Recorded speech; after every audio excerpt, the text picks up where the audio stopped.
대한민국 남자 축구대표팀이 2026년 북중미 골드컵을 앞두고 심각한 위기를 맞이하고 있습니다.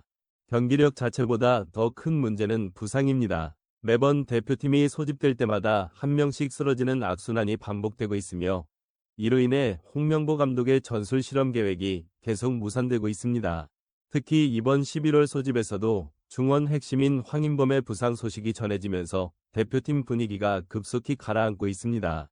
대한축구협회는 6일 공식 발표를 통해 황인범이 왼쪽 허벅지 근육 부상으로 이번 소집에 불참한다고 밝혔습니다. 소속팀 페예노르트는 황인범의 회복까지 최소 6주에서 8주가 걸릴 것으로 예상했습니다. 결국 협회는 대체 선수 없이 황인범의 결장을 확정했습니다. 이는 단순히 한 선수의 결장이 아니라 대표팀 전술의 중심축이 사라진 것이나 다름없습니다. 홍명보 감독은 월드컵 예선 이후 3, 4일에 이 전술을 시험하며 황인범을 중심으로 한 미드필드 실험을 이어가려 했지만 이번 부상으로 모든 계획이 무너졌습니다. 최근 몇 달간 황인범은 종아리 부상으로 이미 한 차례 결장했고 복귀 후에도 완전한 컨디션을 되찾지 못한 상태였습니다. 이런 상황 속에서 황인범의 이탈은 팀 전력에 치명적인 타격을 주고 있습니다. 문제는 황인범만이 아닙니다. 대표팀의 부상 악몽은 이미 여러 차례 반복되었습니다. 지난달에는 박경훈이 부상으로 소집 명단에서 제외되었고 황희찬은 훈련 도중 부상을 당해 브라질과 파라과이전 모두 결장했습니다. 황희찬의 공백으로 인해 공격 전술의 흐름이 완전히 깨졌고 손흥민과 오현규는 교대로 출전해야만 했습니다. 홍명보 감독은 황희찬이 있었다면 손흥민과 오현규를 동시에 기용해 보다 공격적인 전술을 가동할 수 있었을 것이라고 털어놓았습니다. 9월에는 조유민이 김민재의 파트너로 실험될 예정이었지만 역시 부상으로 합류하지 못했습니다. 이재성 역시 멕시코전 직전 부상으로 팀을 떠나야 했습니다. 이렇게 소집 때마다 주축 선수들이 빠지면서 전술 완성도는 계속 낮아지고 있고 팀 내 경쟁 구도도 무너지고 있습니다. 부상으로 인해 새 얼굴들을 시험할 기회조차 사라진 것입니다. 더 큰 문제는 시간입니다. 월드컵 본선을 앞두고 대표팀이 가질 수 있는 평가전은 이제 내년 3월 유럽 원정 2경기뿐입니다. 즉, 부상 악몽이 이어질 경우 홍명보 감독은 실전에서 완성된 전술 없이 월드컵을 맞이해야 할 수도 있습니다. 이런 상황에서 최근 또 다른 논란이 터졌습니다. 바로 오현규가 손흥민의 출전 시간 조정 문제로 코칭 스태프와 갈등을 빚었다는 보도입니다. 보도에 따르면 오현규는 코칭 스태프에게 손흥민의 출전 시간을 줄여야 한다고 제안했습니다. 이유는 손흥민의 어깨 통증이 악화되고 있다는 이야기를 본인에게 직접 들었기 때문입니다. 그러나 코칭 스태프는 손흥민 본인이 출전 불가를 선언하지 않는 한 계획된 시간을 변경하지 않겠다는 입장을 고수했습니다. 손흥민은 통증이 있어도 끝까지 뛰려는 성향이 강한 선수로 잘 알려져 있습니다. 이 결정에 오현규는 불만을 품었고 결국 볼리비아전 보이콧 가능성까지 언급했습니다. 대표팀 내에서 주장 손흥민의 출전 여부를 둘러싸고 이런 긴장감이 형성된 것은 이례적입니다. 물론 오현규의 행동은 팀 규율상 논란의 여지가 있지만 그가 주장과 팀을 위해 진심으로 걱정했음을 부정할 수 없습니다. 더 충격적인 소식도 이어졌습니다. 한 내부 관계자에 따르면 박항서 감독이 차기 국가대표팀 감독 후보로 거론되던 시점에 만약 내가 맡는다면 황희찬은 제외할 것이라고 언급했다는 발언이 전해졌습니다. 이유는 자신의 전술과 황희찬의 플레이 스타일이 맞지 않기 때문이라고 했습니다. 그러나 박항서 감독은 현재 홍명보 체제에서는 황희찬이 잘 적응하고 있으며 그가 한국 축구의 중요한 자산임을 인정했습니다. 하지만 이 인터뷰가 공개되자 대표팀 내부 분위기는 더욱 흔들렸습니다. 여기에 더해 KFA 이사회가 11월 A매치 이후 코칭 스태프 일부 인사 교체를 논의 중이라는 보도가 나오면서 홍명보 감독 역시 큰 충격을 받았다고 합니다.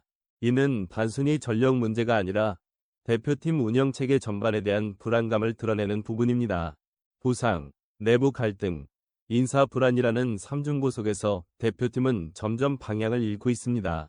그럼에도 불구하고 희망은 있습니다. 바로 오현규의 최근 활약입니다. 유럽 무대에서 그는 경기력을 폭발적으로 끌어올리고 있습니다. 지난 7일 유로파리그 조별리그 4차전에서 행크는 브라가 FC를 4대3으로 꺾었고 오현규는 팀의 세 번째 골을 터뜨렸습니다.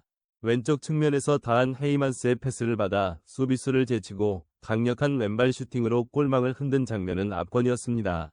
행크는 이 경기로 7경기 연속 무패, 그중 6경기 연속 승리를 이어가며 상승세를 탔습니다. 오형규는 지난 시즌 교체 요원으로만 주로 뛰었지만 12골 3도움을 기록하며 팀 내 입지를 다졌고 이번 시즌에는 완벽히 주전으로 자리 잡았습니다. 그의 발전은 대표팀에도 긍정적인 신호입니다. 결국 지금 한국 대표팀이 맞이한 위기는 단기적 혼란이지만 그 속에서 새 희망이 자라고 있습니다. 중요한 것은 부상자 복귀와 함께 조직력 회복입니다. 홍명보 감독이 지금의 어려움을 극복하고 다시 한번 원팀 코리아를 만들어낼 수 있을지 축구 팬들의 관심이 집중되고 있습니다. 개막전부터 오형규 선수는 70분 동안 선발로 출전해 골을 기록하며 토르스텐 핑크 감독의 완전한 신뢰를 얻었습니다. 그 이후 핑크 감독은 꾸준히 그에게 선발 기회를 부여했고 오형규 선수는 폭발적인 경기력으로 그 기대에 보답하고 있습니다. 최근 2경기 연속 득점을 기록하며 웨스트햄전에서 결승골을 넣은 데 이어 강팀 브라가를 상대로도 득점에 성공했습니다. 그의 활약은 단순한 상승세를 넘어 팀 내에서 없어서는 안 될 핵심 공격수로 자리 잡았음을 보여줍니다. 이 좋은 흐름은 국가대표팀에서도 이어지고 있습니다. 지난 9월 멕시코와의 평가전에서 오형규 선수는 한 골과 한 개의 도움을 기록하며 대한민국의 2대2 무승부에 기여했습니다. 이어 10월 파라과이전에서도 득점을 올리며 2대0 승리를 이끌었습니다. 그는 이제 단순한 유망주가 아니라 대표팀의 확실한 공격 옵션으로 자리매김하고 있습니다. 이러한 인상적인 활약은 홍명보 감독 체제의 대한민국 대표팀에 큰 활력을 불어넣고 있으며 다가오는 2026년 북중미 월드컵을 향한 희망을 한층 더 키우고 있습니다. 현재 그의 주요 경쟁자인 조규성 선수는 부상에서 회복 중이며 다른 후보인 오세훈 선수는 아직 클럽 무대에서 두드러진 활약을 보여주지 못하고 있습니다. 이런 상황에서 오형규가 시즌 끝까지 현재의 컨디션을 유지한다면 대표팀의 넘버원 스트라이커 문제는 사실상 해결될 가능성이 높습니다. 그는 득점력뿐 아니라 팀 전술에 녹아드는 움직임과 압박 능력에서도 뛰어난 모습을 보여주고 있어 단순히 골잡이에 머물지 않는 완성형 공격수로 발전하고 있습니다.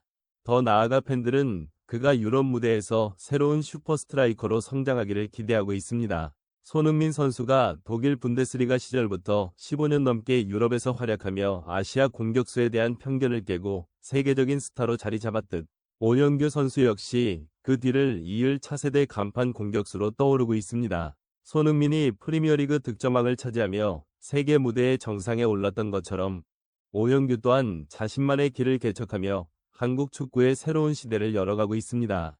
손흥민이 올해 여름 LAFC로 이적한 이후 한국 축구는 아직 유럽 무대에서 꾸준한 활약을 이어가는 공격수를 찾지 못했습니다. 이런 상황에서 오형규가 최정상급 스트라이커로 성장한다면 그는 단순히 한국 축구의 희망일 뿐만 아니라 아시아 축구 전체의 위상을 높이는 상징적인 존재가 될 것입니다. 그의 도전은 개인의 커리어를 넘어 한국 축구의 미래를 상징하며 앞으로의 행보에 대한 기대감은 그 어느 때보다 큽니다. 지금까지 오형규 선수의 최근 활약과 대표팀 전망에 대해 전해드렸습니다. 앞으로도 저희는 그의 성장 과정과 경기 소식을 가장 빠르고 정확하게 전달드리겠습니다. 시청해주셔서 진심으로 감사드리며 좋아요와 구독 버튼을 눌러주시면 더욱 흥미롭고 깊이 있는 축구 소식을 계속 받아보실 수 있습니다. 다음 영상에서 다시 인사드리겠습니다. 감사합니다.